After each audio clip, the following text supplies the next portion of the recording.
Hello and welcome. This is Cheryl. Thank you so much for joining me today. Today I'm sharing some quick cards with rub-ons. I'm using these two new rub-on sheets from Spellbinders. We have the Little Leaps rub-ons. Each one of these has two sheets in them and the images are absolutely gorgeous. The second one is Spring Blessings, and you can easily get at least 6 cards from each one of these rub-on packages, probably 8. There are on each sheet 2 smaller images, so I think you would just need to kind of alter how you design your cards for those smaller images, but they're an easy way to create some cards that look absolutely stunning. So I am going to cut out the rub-ons that I'm going to be using for this video. I'm going to use 2 per package.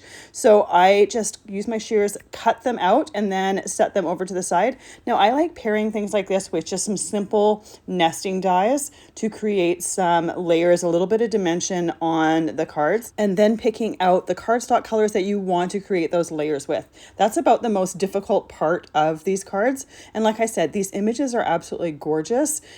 So they don't really need anything else to them. I think just the layers of the different nesting dies really kind of frame the images in because they're so beautiful. Why not frame them and highlight them? So once I have picked out each one of my pieces, I set everything else to the side. Off screen, I picked out my color palettes or my cardstock that I was going to use with them and die cut some different layers. So I am rubbing these onto Hammermill Cardstock. I have quarter sheet pieces, so they're 4 1/4 by 5 1/2 inches. Once the rub-ons are on, then I will go and I will die cut them down. So each one of these packages comes with a little popsicle stick. This is what you're going to use for doing those rub-ons. Now the hardest thing with rub-ons is being patient. You want to rub them on, and when you're lifting them up, make sure you don't do it really quickly. This way, if as you're lifting it up, there's a part that's not rubbed on, you can easily put that sheet right back down, rub it, and get a complete image. If you take it all the way off of your paper, it's really hard to match everything up. So it's easiest to just be patient, rub them on, and lift up that carrier sheet a little bit at a time. Now, years ago, I used to use rub-ons, and you could see when they were releasing from the backing. These ones don't really show that as much. So again, just being patient with them really helps. But look at that stunning image. That bunny is absolutely adorable. And I have a few ways that I like to add a little bit of extra texture once my card is done. Even though those images are gorgeous, to me they're sometimes a little bit flat. And I find the same thing with like watercolor. I find that the images can get a little bit flat. So I always like to add a little bit of extra texture to them. So I'm going to do the rub-ons for all 4 of my images at the same time so that they're all ready to go. Then I can die cut those pieces for my cards and have all my pieces ready to go to assemble my cards. These cards really took no time at all. Again, the hardest part was figuring out which image I wanted to use for my cards, matching up cardstock, and then picking out which layering dies I wanted to use with them as well. And you can see as I am rubbing them on, I'm lifting the pieces up a little bit at a time. Some of them I am rubbing on the sentiment at the same time because it's on the same carrier sheet. Some of them I am doing them separate. You could, if the images are light enough, layer those sentiments on top of the images. I tend not to do that because the areas that I would layer it on top is some darker areas from the image and I don't want to lose that sentiment. So when you get these sentiments, there is a backing on them. It's almost like a sticker backing. You want to take that off so that the back of that rub-on isn't protected from that backing anymore and it can get rubbed on onto the sheet. Now, another option here would be to do all of the images from the package and then create cards with the entire package, or save them as pieces that are rubbed onto the cardstock.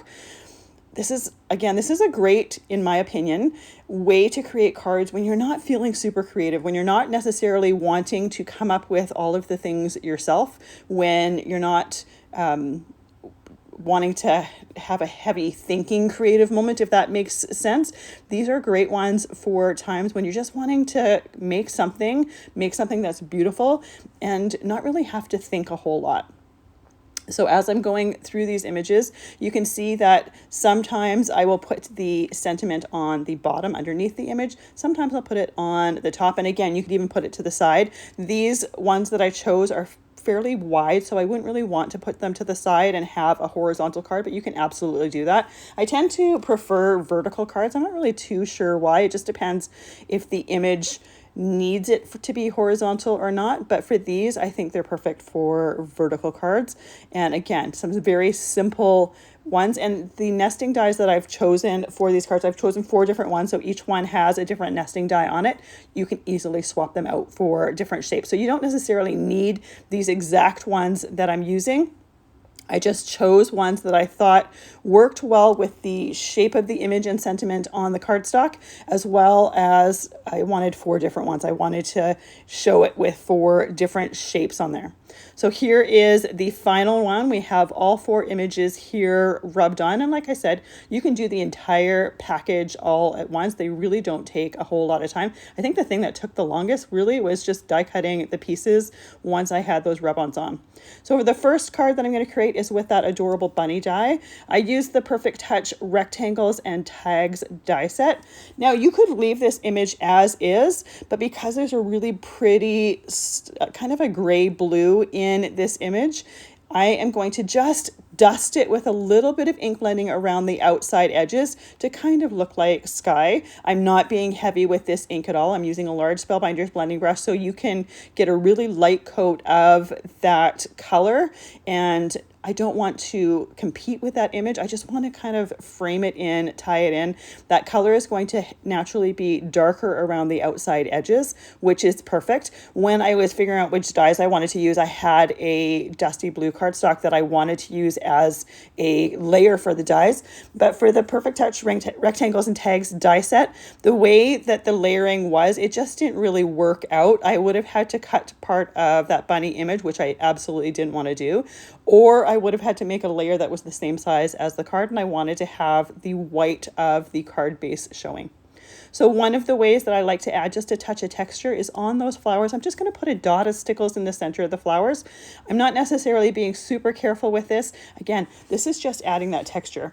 These stickles are Stardust stickles, so they are opalescent. They're transparent. You're going to see the color of the image underneath them, but they're going to add that little bit of texture as well as that touch of sparkle.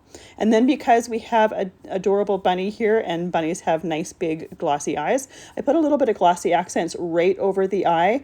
I'm using a thumbtack there to clean it up because I got just a little bit over the edge. I'm going to set that aside to dry while I am assembling the rest of my cards.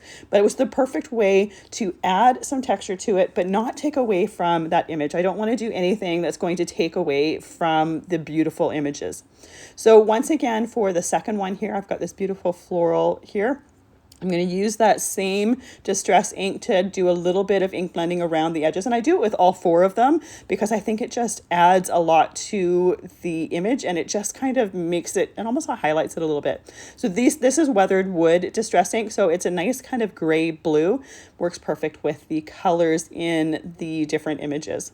So all of these are going onto A2 card bases. For this card, I chose the Mirror Arch label dies. There are some press plates that coordinate with this, so you could do some of these layers with some of those press plates if you wanted to add a little bit of extra pattern.